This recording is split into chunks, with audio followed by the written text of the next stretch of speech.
JEE advanced 2025లో top 10లో ర్యాంకులు సాధించిన విజేత ఎప్పుడూ నారాయణే.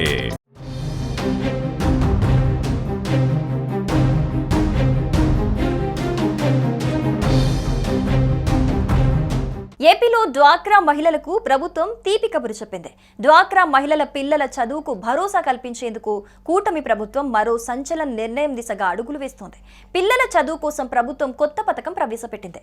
సెర్ప ఆధ్వర్యంలోని శ్రీనిధి బ్యాంకు ద్వారా రుణాలైతే ఇస్తారు. ఈ పథకానికి ఎన్టీఆర్ విద్యా సంకల్పంగా పేరు పెట్టాలని అధికారులు ప్రతిపాదించారు. ఇది కేజీ నుంచి పీజీ వరకు చదివే విద్యార్థులందరికీ వర్తిస్తుంది.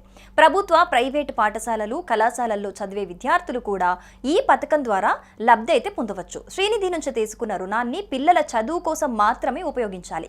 ఫీజులు, పుస్తకాలు, యూనిఫామ్ కొనుగోలు చేయొచ్చు. సాంకేతిక విద్య కూడా ఈ డబ్బును ఉపయోగించవచ్చు.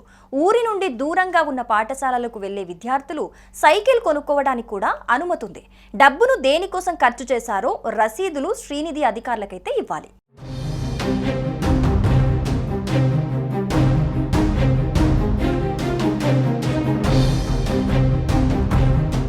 గ్రామీణ పేదరిక నిర్మూలన సొసైటీ సెర్ప్ పరిధిలోని శ్రీనిధి బ్యాంకు ద్వారా 10,000 నుంచి 1,00,000 వరకు 4% అంటే 35 పైసలు వడ్డీకే రుణాలైతే అందించనుంది. గవర్నమెంట్, ప్రైవేట్ విద్యా సంస్థల్లో కేజీ నుంచి పీజీ చదివే విద్యార్థుల తల్లులకు ఇది వర్తిస్తుంది. తీసుకున్న మొత్తాన్ని గరిష్టంగా 36 నెలల వరకు చెల్లించే అవకాశం ఉన్నట్టుగా సమాచారం.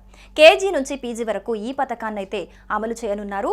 ప్రభుత్వ, ప్రైవేట్ పాఠశాలలు, విద్యా సంస్థల్లో చదివే విద్యార్థులకు వర్తింపజేయనున్నారు. ముఖ్యమంత్రి చంద్రబాబు చేతుల మీదుగా త్వరలో ఈ పథకాన్నైతే అమలుకి తెచ్చేలా అధికారులు కసరత్తును పూర్తి చేశారు.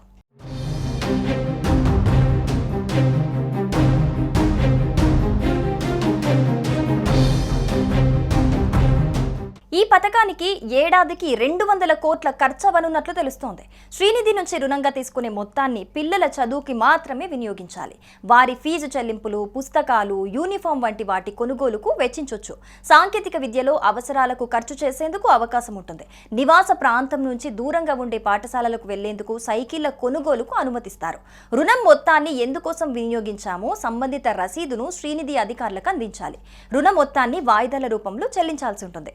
తీసుకున్న మొత్తానికి అనుగుణంగా కనిష్టంగా 24 నెలల నుంచి 36 నెలల వరకు చెల్లించే వెసులుబాటు కల్పిస్తారు.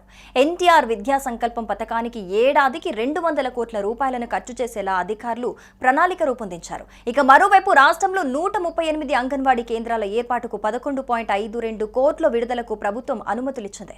పీఎం జన్మన్ పథకంలో భాగంగా ఒక్కో కేంద్రాన్ని 12 లక్షలతో నిర్మించనున్నారు. ఈ మేరకు ప్రభుత్వం ఉత్తర్వులు జారీ చేసింది. గిరిజన ప్రాంతాల్లో చిన్నారులు, గర్భిణీలు, బాలింతలకు మెరుగైన సేవలు అందించేందుకు ఈ చర్యలు చేపట్టింది.